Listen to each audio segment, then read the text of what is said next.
This is the Blood Red podcast from the Liverpool Echo. Hello Liverpool fans, welcome to another edition of the Blood Red Review. The Reds things the hard way yesterday, but they got the win against Crystal Palace to extend their lead at the top of the table. Ian Doyle here with me, he was at the game. What did you make of it? It was very cold, I'll tell you that. It took me a long time before I could feel my fingers again. And I'd imagine there'd be a lot of Liverpool fans who it took them a long time to just feel anything, to be honest. It was one of those games where I don't think anybody was expecting a 7-goal thriller against a Roy Hodgson Crystal Palace. Certainly the way that the first half had gone, Palace put everybody out behind the ball. Liverpool struggled to break them down. They had one or two chances, not particularly great ones. And then when Palace scored just before half-time, I think everybody was fearing the worst, I think, certainly when you look at what Palace did against Manchester City before Christmas. But Liverpool got the 2 goals after half-time, and then the game just kind of became a little bit end-to-end, a little bit crazy. It was more of a throwback to Liverpool under Jurgen Klopp, maybe last season, 2 years ago, the kind of control that they've had over, this season, certainly. The maturity they've got and the way that they've managed games wasn't quite there, but they got the job done in the end, even if you could argue that nearly all of their goals had an element of luck to it.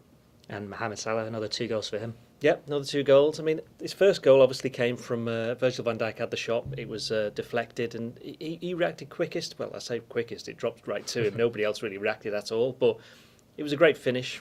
I think you have to say that. I mean, his second goal, though, it more or less was an own goal by the goalkeeper, Julian Speroni. He'd obviously had to come in for Crystal Palace.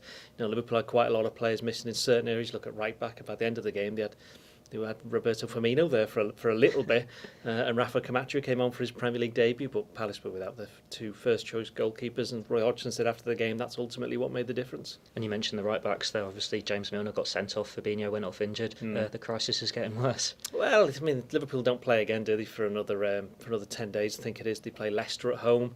Yeah, it is a little bit of a crisis. Klein's obviously gone out on loan, and I know one or two fans, well, more than one or two fans, are unhappy at Jurgen Klopp for that, but how was he to foresee that Trent Alexander-Arnold would get injured? James Milner would then get sent off. Joe Gomez is still out. Fabinho now has got a hamstring problem, but because of the gap to the game, we know Milner won't be playing against Leicester, but there's an outside chance for Trent. And even if Fabinho can't play there, I mean, there are one or two other players who could still do the job. Look at Jordan Henderson, he could play right back.